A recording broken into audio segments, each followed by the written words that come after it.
Welcome to the BadAce tactical scope mount installation videos. First, punch the rear sight retaining pin out, using a pin punch.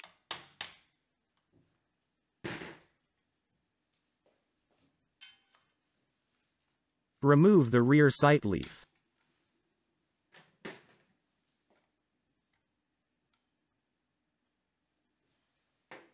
And the rear sight spring. Remove the rear sight base set screw using a flathead screwdriver.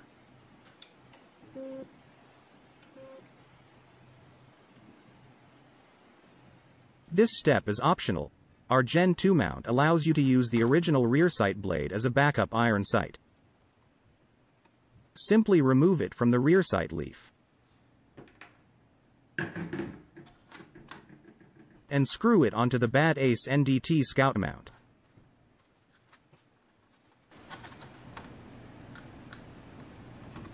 To install the NDT Scout mount, first align the threaded hole of the mount with the rear sight base holes.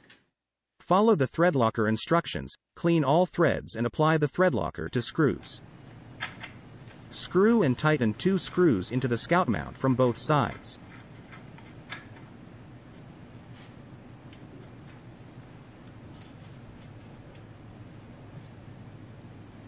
Screw and tighten the bolt into the rear sight base. The installation is now complete.